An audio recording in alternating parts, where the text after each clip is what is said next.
서울 변두리 재개발을 기다리는 낡은 골목들 사이로 가을비가 내리고 있었습니다. 42세 강민서는 우산도 없이 그 비를 맞으며 걸었습니다. 보험 설계사로 일하는 그의 삶은 요즘 들어 벼랑 끝에 몰려 있었죠. 아내와의 이혼 소송이 진행 중이었고 사업 실패로 인한 빚은 눈덩이처럼 불어나고 있었습니다. 매달 이자만으로도 목이 조여오는 상황에서 그는 어디서 돈을 구할지 막막하기만 했습니다. 그런 그에게 어느 날 갑작스러운 연락이 왔습니다. 변호사 사무실에서 온 전화였죠. 강민서 씨, 돌아가신 외삼촌께서 남기신 유언장에 따라 부동산을 상속받게 되셨습니다. 민서는 깜짝 놀랐습니다. 외삼촌 강태수는 평생 독신으로 살며 가족들과도 거의 연락하지 않던 분이었거든요. 그런 분이 자신에게 집을 남겼다는 것이 믿기지 않았습니다. 상속받은 집은 서울 끝자락, 골목 깊숙한 곳에 자리하고 있었습니다. 1970년대에 지어진 듯한 오래된 단독주택이었죠. 하지만 민서가 그 집 주소를 물어보며 동네를 돌아다닐 때 사람들의 반응은 묘했습니다. 아, 강태수 씨 집요? 거기는. 마을 슈퍼 아주머니는 말을 흐렸습니다. 들어가면 안 돼요. 그냥 팔아버리는 게 나을 거예요. 왜요? 무슨 문제라도 있나요? 글쎄요. 그냥 오래된 집이라 으스스하달까요? 하지만 민서는 다른 주민들에게서도 비슷한 반응을 받습니다. 모두들 그 집을 피하려 하고 무언가 말하기 꺼려하는 기색이 역력했죠. 뭔가 숨겨진 비밀이 있는 건가? 민서의 호기심이 솟구쳤습니다. 절박한 현실 앞에서 이 상속 재산이 그에게는 마지막 희망이었거든요. 다음 날 오후 민서는 드디어 그 집의 문을 열었습니다. 삐걱거리는 현관문 소리가 고요한 골목에 메아리 쳤죠. 집 안으로 들어서자 먼지 냄새와 함께 묘한 적막이 그를 감쌌습니다. 거실에는 낡은 소파와 텔레비전, 그리고 오래된 책장이 놓여 있었습니다. 모든 것이 시간에 멈춘 것처럼 느껴졌죠. 민서는 천천히 집안을 둘러봤습니다. 부엌에는 아직도 외삼촌이 쓰던 그릇들이 정리되어 있었고, 안방에는 오래된 옷들이 장롱에 걸려 있었습니다. 그런데 거실 벽에 걸린 액자들을 보던 중 민서는 이상한 것을 발견했습니다. 1980년대쯤으로 보이는 흑백 사진 하나에서 외삼촌 옆에 서 있는 젊은 여인의 모습이 보였거든요. 이 사람은 누구지? 민서는 사진을 자세히 들여다봤습니다. 여인의 얼굴은 희미하게 흐려져 있었지만 어딘지 모르게 낯익은 느낌이었습니다. 바로 그때 바닥 어딘가에서 둔탁한 금속성 소리가 들려왔습니다. 마치 무언가 무거운 것이 마루 밑에서 움직이는 것 같았죠. 민서는 귀를 기울였습니다. 소리는 규칙적이었지만 명확하지 않았습니다. 혹시 배수관 문제인가 싶어 바닥을 두드려봤지만 어딘가 공허한 울림이 있었습니다. 마루 밑에 뭔가 있나? 그는 휴대폰 후레쉬를 켜고 마루 틈새를 살펴봤습니다. 하지만 어둠만 보였을 뿐 특별한 것은 발견할 수 없었죠. 그 순간 핸드폰에 문자가 왔습니다. 빚쟁이에게서 온 독촉 문자였습니다. 이번 주까지 2천만 원 입금하지 않으면 법적 조치 들어갑니다. 민서는 한숨을 내쉬며 집을 다시 둘러봤습니다.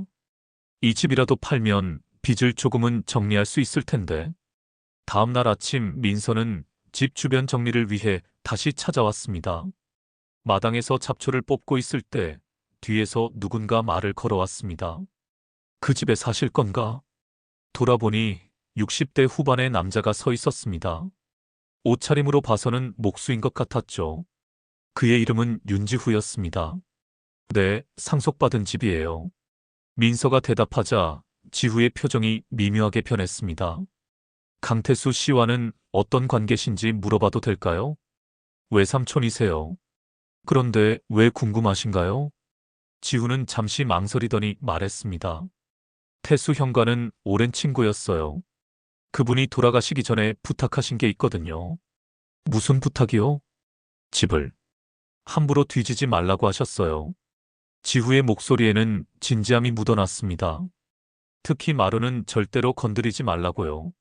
민서는 어리둥절했습니다. 왜 마루를 건드리면 안 되는 건지, 그리고 지후가 왜 그런 부탁을 받았는지 이해할 수 없었거든요. 혹시 무슨 문제라도 있나요? 집에 뭔가 위험한 게 있는 건가요? 하지만 지후는 더 이상 자세한 설명을 해주지 않았습니다. 그저 조심하라는 말만 남기고 돌아갔죠. 민서는 지후의 이상한 태도에서 뭔가 숨기는 듯한 기운을 느꼈습니다. 오히려 호기심이 더 커졌죠. 분명 이 집에 뭔가 중요한 게 숨겨져 있을 거야. 그날 밤 민서는 본격적으로 집을 수색하기 시작했습니다. 지후의 경고는 오히려 그의 호기심을 자극했죠. 안방 벽장을 뒤지던 중 벽 뒤쪽에 이상한 틈새를 발견했습니다. 손으로 만져보니 벽돌 몇 개가 느슨하게 있었죠. 조심스럽게 그것들을 빼내자 그 안에 오래된 철제 상자가 숨겨져 있었습니다.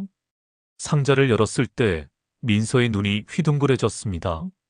그 안에는 외삼촌 명의의 토지 문서들이 가득 들어 있었거든요. 서울 강남구 일대의 땅들, 그리고 몇십억 원이 예금된 통장들까지. 이게 정말? 민서는 믿을 수 없다는 듯 서류들을 살펴봤습니다. 외삼촌이 이런 큰 재산을 가지고 있었다는 사실에 놀랐죠. 한순간 모든 빚과 고민이 해결될 것 같은 희망이 솟구쳤습니다. 하지만 바로 그때 상자 밑바닥에서 한 장의 편지를 발견했습니다. 편지는 외삼촌의 손글씨였습니다. 민서야, 만약 내가 이 편지를 읽게 된다면 나는 이미 이 세상 사람이 아닐 거다. 이 재산은 사실 내 것이 아니다. 내가 평생 지고 살아온 죄의 대가이자 동시에 너에게 남겨주고 싶었던 유일한 선물이다. 하지만 진실을 알게 되면 넌 날 원망하게 될 거다. 그래도 내가 알아야 할 권리가 있다고 생각한다. 진실은 마루 밑에 있다. 민서의 손이 떨렸습니다. 이 편지는 무엇을 의미하는 걸까요? 그리고 마루 밑에는 대체 무엇이 숨겨져 있는 것일까요? 편지를 읽은 후 민서의 일상은 점점 이상한 방향으로 흘러갔습니다.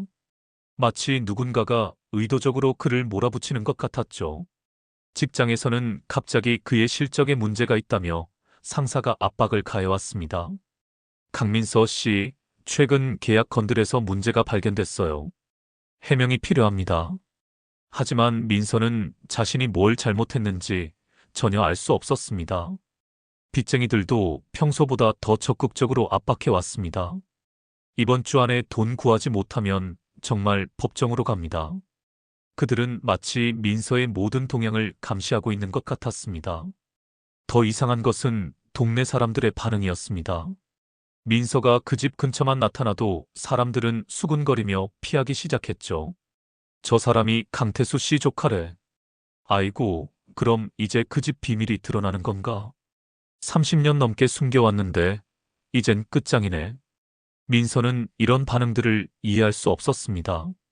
도대체 그 집에 어떤 비밀이 숨겨져 있다는 건지, 왜 모든 사람들이 그렇게 신경질적으로 반응하는 건지 말입니다. 그날 밤 민서는 편지를 다시 읽어봤습니다. 진실은 마루 밑에 있다. 이 문장이 계속 머릿속을 맴돌았죠. 더 이상 참을 수 없어. 내일 마루를 열어볼 거야. 다음 날 민서는 공구를 가지고 집으로 향했습니다. 지후의 경고도 동네 사람들의 시선도 더 이상 신경 쓰지 않기로 했죠. 마루판을 조심스럽게 들어올리기 시작했습니다. 먼지가 폴폴 날리는 가운데 그는 마루 밑 공간을 들여다봤습니다. 그리고 그곳에서 또 다른 상자를 발견했습니다. 이번에는 목재로 만든 오래된 상자였죠. 상자를 꺼내 열어보니 그 안에는 수십 장의 오래된 사진들과 편지들, 그리고 몇 개의 문서들이 들어 있었습니다. 사진들을 하나씩 살펴보던 민서는 충격적인 것을 발견했습니다. 그 여러 사진들 중에 어머니로 보이는 여인이 외삼촌과 함께 찍은 사진들이 있었거든요. 하지만 그 사진 속 어머니의 모습은 민서가 기억하는 것과 달랐습니다. 더 젊고 더 행복해 보였죠. 그리고 외삼촌을 바라보는 그녀의 눈빛에는 특별한 감정이 담겨 있었습니다. 편지들을 읽어보니 더욱 놀라운 사실들이 드러났습니다. 그 편지들은 어머니가 외삼촌에게 쓴 것들이었는데 내용이 연인 사이에 주고받는 것 같았거든요. 오빠, 우리 아이가 건강하게 자라고 있어요. 민서라고 이름을 지었어요. 아이가 오빠를 닮아서 똑똑해 보여요. 하지만 비밀은 끝까지 지켜야 해요. 그 사람이 알면 안 되거든요. 민서의 손이 떨리기 시작했습니다. 이 편지들이 의미하는 바를 점점 깨닫고 있었거든요. 마지막 문서는 출생신고서였습니다. 하지만 거기에 적힌 아버지 이름은 현재 민서가 알고 있는 아버지가 아니라 바로 외삼촌 강태수였습니다. 이게 무슨... 민서는 문서를 다시 한번 확인했습니다. 분명히 외삼촌의 이름이 아버지란에 적혀 있었습니다. 충격적인 진실을 발견한 민서는 곧바로 지후를 찾아갔습니다. 더 이상 숨길 수도 피할 수도 없었죠. 지후 아저씨, 이제 모든 걸 말해주세요. 민서는 발견한 사진들과 편지를 지후 앞에 펼쳐놓았습니다. 제가 찾은 게 뭔지 아시죠? 지후는 그 문서들을 보더니 깊은 한숨을 내쉬었습니다. 마치 오랫동안 감춰온 무거운 짐을 내려놓는 것 같았죠. 그래, 이제 때가 온 것 같군. 지후가 무거운 목소리로 말했습니다. 태수 형은 평생 이 비밀 때문에 고통받았어요. 지후는 30년 전의 이야기를 털어놓기 시작했습니다. 민서의 어머니 이은숙과 외삼촌 강태수는 사실 연인 관계였다는 것. 하지만 집안의 반대와 사회적 압력 때문에 결혼할 수 없었다는 것. 은숙 씨가 임신했을 때 집안에서는 난리가 났어요. 미혼모가 되느니 차라리 다른 남자와 결혼하라고 압박했죠. 지후의 목소리는 점점 무거워졌습니다. 그때 나타난 게 바로 지금의 아버지였어요. 강민호 씨는 사정을 알면서도 은숙 씨와 결혼해주겠다고 했죠. 대신 아이의 친부가 누구인지는 절대 밝히지 말라는 조건이었어요. 민서는 머리가 어지러웠습니다. 자신이 알고 살아온 모든 것이 거짓이었다는 충격 때문이었죠. 그럼 제가 지금까지 아버지라고 부른 분은 양아버지죠. 하지만 당신을 친자식처럼 키워주신 분이기도 해요. 지후가 말했습니다. 태수 형은 평생 죄책감에 시달렸어요. 자식을 지키지 못한 죄책감, 사랑하는 사람을 보내야 했던 아픔 때문에 말이에요. 그래서 모든 재산을 당신에게 남긴 거예요. 하지만 동시에 진실이 밝혀지면 당신의 세상이 무너질까봐 두려워했죠. 모든 진실을 알게 된 민서는 며칠 동안 혼란 속에서 지냈습니다. 어떻게 해야 할지, 무엇이 옳은 선택인지 알 수 없었거든요. 재산을 가져가면 모든 빚을 해결할 수 있었습니다. 새로운 삶을 시작할 기회도 얻을 수 있었죠. 하지만 그 재산은 어머니와 친부의 아픔으로 만들어진 것이었습니다.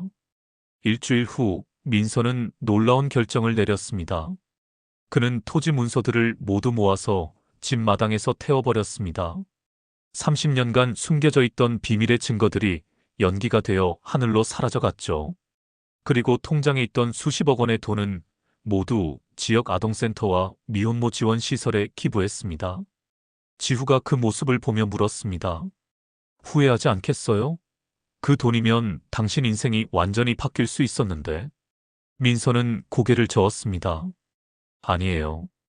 이제야 진짜 자유로워진 것 같아요.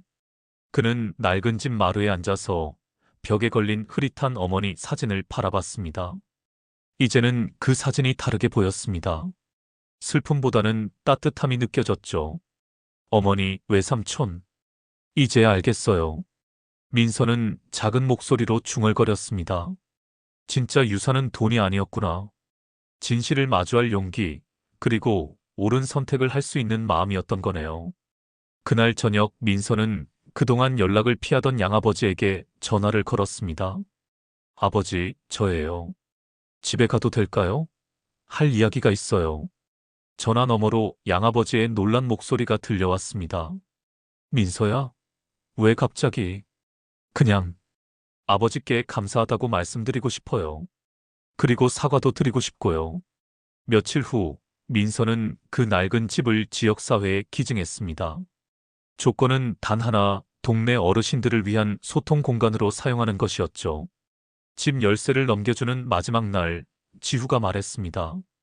태수 형이 정말 기뻐할 거예요. 당신이 옳은 선택을 했다는 걸 알게 되면 말이에요. 민서는 마지막으로 그 집을 둘러봤습니다. 이제는 더 이상 비밀이 숨겨진 음침한 공간이 아니라 새로운 시작을 위한 따뜻한 장소로 보였죠. 숨겨진 유산의 진짜 의미는 돈이 아니었어요. 민서가 지후에게 말했습니다. 자신의 과거를 정면으로 마주하고 용서하고 새로운 선택을 할 수 있는 용기였던 거죠. 해가 지는 골목 끝에서 민서는 가벼운 발걸음으로 새로운 삶을 향해 걸어갔습니다. 비록 돈은 없었지만 그는 그 어느 때보다 부유하다고 느꼈습니다. 진실이라는 가장 값진 보물을 찾았으니까요. 봄이 왔습니다. 민서는 작은 사무실에서 사회복지사로 새로운 일을 시작했습니다. 월급은 예전보다 적었지만 그의 표정은 훨씬 밝았죠. 그리고 매주 토요일마다 그가 기증한 집에서 동네 어르신들과 차를 마시며 이야기를 나누었습니다. 정노인도 그곳에 단골이 되었고 지후도 가끔 와서 목공예품을 만들어주곤 했죠. 강태수 씨가 정말 좋은 조카를 두셨네요. 정노인이 민서를 보며 웃었습니다.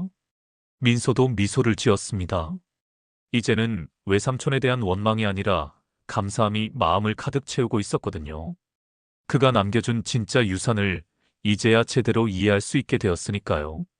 돈으로 살 수 없는 가장 소중한 것들 마이너스 진실을 대면하는 용기, 남을 배려하는 마음, 그리고 진정한 자유를 누리는 법을 배웠습니다. 벽에 걸린 어머니의 사진은 이제 더 이상 슬프지 않았습니다. 오히려 따뜻한 미소로 그를 지켜보는 것 같았죠. 숨겨진 유산의 진짜 의미는 여기에 있었습니다. 돈이 아니라 사람다운 삶을 살아가는 지혜, 그것이야말로 다음 세대에게 물려줄 수 있는 가장 값진 보물이었던 것입니다.